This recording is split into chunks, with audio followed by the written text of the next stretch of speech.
መልእክተኛው ነህ ወይስ ባላደራው? ሰላም እንደምን አላችሁ? ክቡራትና ክቡራን የመርማሪው ሚዲያ ተከታታዮች ሁላችሁም በያላችሁበት ሰላማችሁ ይብዛ። እንደምን ቆይታችኋል? ሁላችሁም በያላችሁበት ሀገር ሰዓት አቆጣጠር ሰላም ብለናል። አብራችሁን ስለሆናችሁ ቤተሰባችን ስለሆናችሁ ፕሮግራማችንን ስለምትከታተሉ አሁንም ክብርና ያለንን አድናቆት ወደናንተ እናደርሳለን። ክቡራትና ክቡራን አብራችሁን ስትቆዩ ቻናላችንን ላይክ፣ ሼር እና ሰብስክራይብ ማድረግ አትርሱ። እንግዲህ በየቀኑ የሚፈጠሩ አዳዲስ የሶሻል ሚዲያ አጀንዳዎችን፣ ማህበረሰባዊ ጉዳዮችን እንደዚሁም ደግሞ በተለይ ማህበረሰቡን ይበጠብጣሉ፣ ይበክላሉ ብለን የምናስባቸውን ነገሮች በተሻለ መጠን መርምረንና ወደናንተ አጣርተን ለማድረስ የምንሞክርበት ሚዲያ ነው። ይህ መርማሪው ሚዲያ ነው። አብራችሁን ስላላችሁ ደስ ይለናል። ቻናላችን አሁንም ቢሆን ዋና ቋሚ ቤተሰብ አጋር እንድትሆኑን በተደጋጋሚ እንጠይቃለን።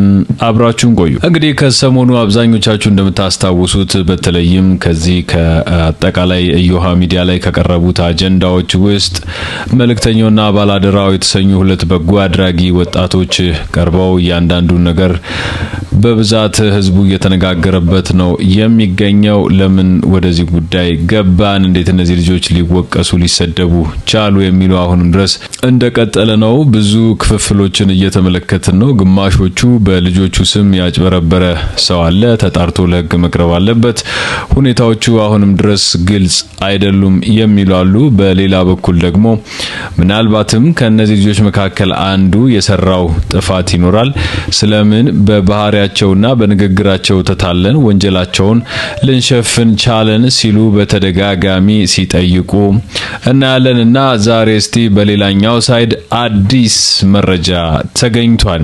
በተለይም እዮሃ ሚዲያም ይህን ነገር ለማቅረብ የተገፋፋበት ዋነኛው ምክንያት ከእዮሃ ጀርባ በሚል እናቀርብላችኋለን። ይህ ጉዳይ ምንድነው?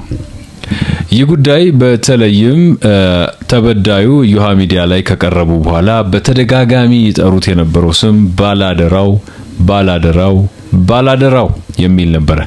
እንግዲህ ከዚህ ጀርባ ምን ማስረጃ ነበራቸው?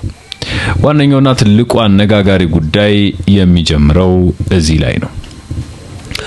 እዚህ ከዚህ ቪዲዮ ጋር ወይም ከዚህ ዲስክሪፕሽን ላይ የምናስቀምጥላችሁ ስልክ ቁጥር አለ። ይህ ስልክ ቁጥር ባላደራው የሚለው ሰው ተጠቅሞ እሳቸውን በተደጋጋሚ እየደወለ ስልክ ያስላከበት ገንዘብ ያስላከበት ስልክ ነው።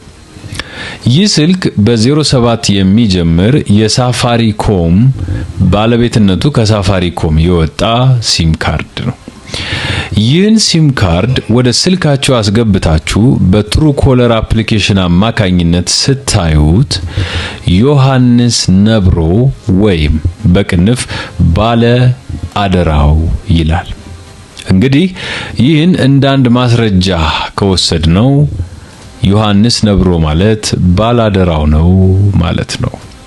ዮሐንስ ነብሮ እሳቸው በተደጋጋሚ ሲናገሩት እንደነበረው እሳቸው ስልክ ከሰጣቸው በኋላ በተደጋጋሚ ገንዘብ ያስገቡለት የነበረው የባንኩ አካውንት ባለቤት ነው።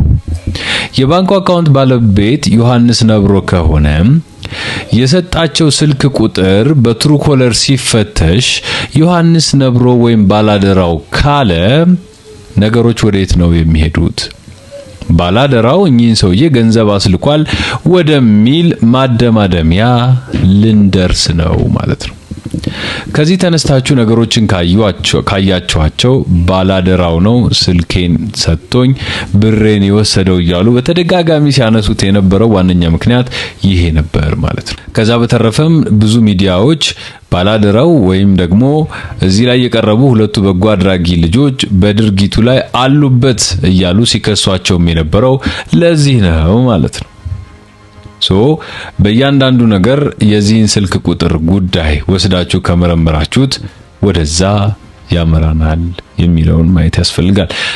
ከዚህ ጋር በተያያዘ ነው እንግዲህ አብዛኞቹ ግለሰቦች በአስተያየት መስጫ ሳጥንም በሌሎች ጉዳዮችም እየመጣችሁ ምርመራውን በአግባቡ አላከናወናችሁም እንጂ ባላደራው ማለት ዮሐንስ ነብሮ ነው ሲሉ እየተናገሩ ነው። እጅግ አስደንጋጭና አጠያያቂ ነው። ሰዎች ይሄ በቀላሉ ሊፈታ የሚችል ነገር አይመስልም። ምክንያቱም እዮሃ ሚዲያ ሆን ብሎም ይሁን ሳይሆን ነገሩን እንዲጦዝ አድርጎታል። ጉዳዩ እዚህ ደርሷል። እጅግ የሚያስደነግጥ ደረጃ ላይ ነው ያለው። ምክንያቱም ብዙ ሰዎች እየተነጋገሩበት አጀንዳ አድርገውታል። መፍትሄ ተገኝቷል ብለን ባለፈው ጉዳዩ እንዲዘጋ ጥረት ብናደርግም ከዛ በኋላ ደግሞ ባላደራው መጥቶ እኔ ከዚህ በኋላ ራሴን ከእርዳታ ስራ አግልያለሁ አለ። ሰዎች ራስን ያገለልክበት ዋነኛ ምክንያት አንተ በመውጣትህ ብዙ የሚደበቅ ሚስጥር ስላለ ነው በሚል ጉዳዩ እንዲድበሰበስ አድርገሃል በሚል እየተናገሩት ነው። ባላደራውም እንግዲህ በስልክ ቁጥሩ ደግሞ ትሩኮለር ላይ ስትገቡ ባላደራው የሚል ማስረጃን ይዞ ትሩኮለር ወጥቷል። ጉዳዩ እንዴት እንደሆነ የሚታወቅ ነገር የለም። ስለዚህ በዚህ ዙሪያ ባላደራው ከስራ መውጣቱ የሚያሳዝንና ብዙ ሊረዱ የሚችሉ አካላት ሳይረዱ እንደቀሩ ቢሰማንም ነገር ግን ደግሞ በዚህ በኩል የሚነሱ አጀንዳዎች ጉዳዩን ወደ ሌላ ሌቭል እየወሰዱት እንደሆነ ይሰማናልና ምናልባት የዚህ ነገር መዳረሻ የት እንደሚሆን ባይታወቅም ቅሉ ፖሊስና የህግ አካላት ጉዳዩን ይዘውት እየመረመሩት ነው። ሌላው ልትሰሙት የሚገባው ነገር ሰውየው አሁንም በሳሪስ ፖሊስ ጣቢያ የጀመሩት ፕሮሰስ እንደቀጠለ ነው። ምናልባትም ጉዳዩን ለማወቅ በጣም ቀላል የሆነው ዘዴ ከሳፋሪኮም የባለቤትነት አድራሻ ተጠይቆ እንደ ፖሊስ ማስረጃነት መቅረብ ይችላል። ያ ማለት በፖሊስ ትዕዛዝ ወይም በፍርድ ቤት ትዕዛዝ ነገሮች ተመርምረው ካበቁ በኋላ የስልኩ ባለቤት ማን ነበረ፣ የባንክ አካውንት ባለቤቱ ማን ነው የሚለው ነገር በተደጋጋሚ መታየት ስለሚችል ብዙ የሚያጨቃጭቅ አይመስለኝም። ስለዚህ ዮሐንስ ነብሮ ባላደራው ከሆነ የባላደራውን መታወቂያ ማግኘትና ቼክ ማድረግ ብቻ በቂ ሊሆን ይችላል ማለት ነው።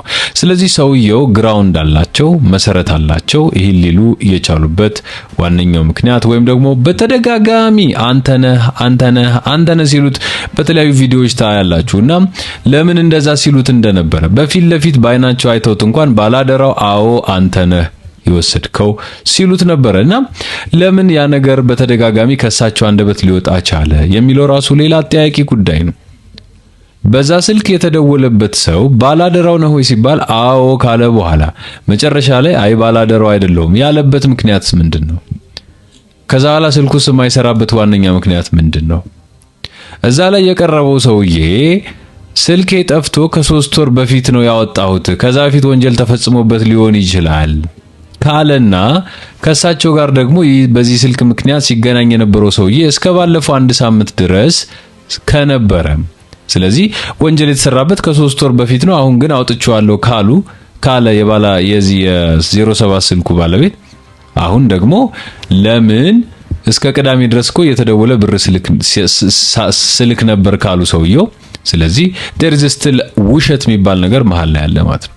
ከ3 ወር በፊት ጠፍቶብኝ ነበር፣ ከ3 ወር በኋላ አወጣሁት፣ አሁን ስልክ ከኔ ጋር ነው፣ ምንም ጥፋት የለም ካለ ያ ሰው አሁን ደግሞ እስከ ቅዳሜ እየደወለ ወንጀል ሲሰራበት ከነበረ ይሄም ሌላ የሚያጠያይቅ ጉዳይ ነውና ትሩኮለር ላይ ይዞት የወጣው መረጃ እጅግ አነጋጋሪ ሆኖ ቀጥሏል። ውድ ቤተሰቦቻችን መጨረሻው ምን እንደሚሆን አይታወቅም።